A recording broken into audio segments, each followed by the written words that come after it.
What's up, YouTube? It's a beautiful morning. Just want to talk a little about why it's Ron Paul or nothing at all. When you become a Ron Paul supporter, something clicks in your head. It just makes sense. It might take me back to Dr. Martin Luther King and his famous quote where he said, "Don't let anybody think that God chose America to be some messianic distributor of liberty," and I'm paraphrasing here, a policeman of the world of some sort. So Ron Paul stands for our defense. He doesn't stand for these preemptive wars. And what I don't understand is there's a lot of Christians out there who, and me included, who signed up with Bush, wanted to go to these wars, wanted to, we were hit hard on September 11th. It hurt.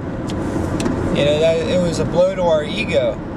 And what they did was they took it and ran with it and they basically turned our country, the world, and our Constitution upside down, which is the worst. And the only way I see us getting back to it, and this might be the only exit ramp left before we hit that tape at the end of the cliff where there's the tape, the police line, do not cross here. We've been looking at the signs for the last maybe 5-6 years. People like Ron Paul have been saying, screaming and hollering at every exit, say, "You can get off here, you can get off here," and we just ignore it and ignore it and ignore it.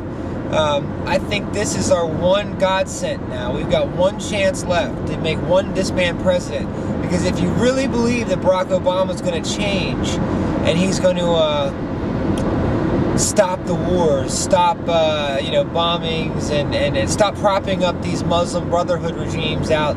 Basically what we've done is in Libya, we've invited Libya and given Al-Qaeda money. The people that supposedly took out our towers, we are now funding as an uprising. So now the Al-Qaeda flag is flying, if there is such thing as an Al-Qaeda flag, but basically it's flying over Libya. We've made that a rogue state again, even though it was already a rogue state under Gaddafi, and it was horrible. But we've learned that when the United States comes and tinkers with things, it just gets worse. And what happens is we get this thing called blowback that Dr. Paul talks about. It's unforeseen problems that come back down because of our foreign policy and because of what we do in the world. We just can't go out and have civilians be killed and say, "Oh, well, that's collateral damage." Well, if that was going on here, how would you like it? How would you like it if every night you had to go to bed in fear that somebody might bomb your house? Or you heard the sorties over your head every night, scrambling? I mean, it's not a good way to live. And what we've done is we've struck the fear of God in these people that we've invaded, and we are the invaders. Don't let anybody tell you wrong. I mean, it's not our military's fault. It's not the boys. It's not the girls. It's the commanders and it's the presidents. They unilaterally go to war without declarations of war from Congress, which is against the Constitution. They go now. They say Obama says he can do military action. Start a war from the UN and NATO authorization, and that's not how our government works. So it's time to start looking into. Let's get off the exit. Let's somehow we need to get Ron Paul's message out between now and the convention. But we're hopeless with these Republicans. If we can't sneak in with the delegates, and they're going to do everything, they are doing everything they can to disenfranchise our delegates, to keep us down, to not let any delegate under 30 in, no new delegates. They're all, North Dakota, go look at North Dakota fraud, Georgia fraud, it's all over, it's rampant.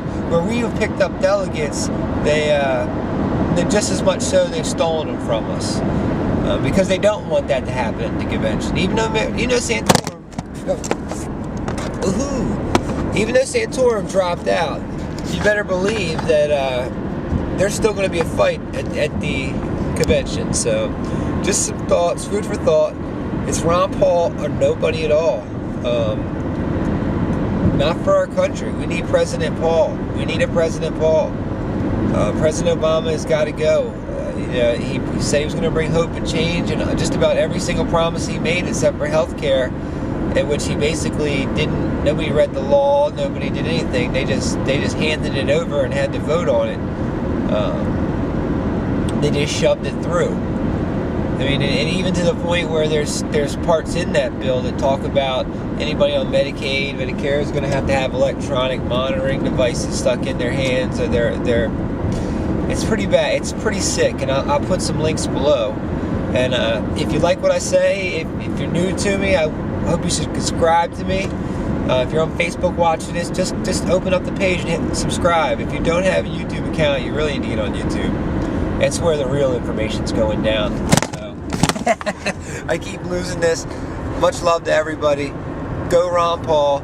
We got to get him in that White House. We need him, or our country's screwed. We've already screwed ourselves so much, and it's a silent majority that's awakening now. We will be the majority, but we need to do that fast. So wake your friends up. Don't stop. Even if you've already had your primaries, now this is the time to go talk to people about Ron Paul. Just keep that literature, and hand it out. Talk to people now, because they're thinking, oh, our election's over, everybody stops.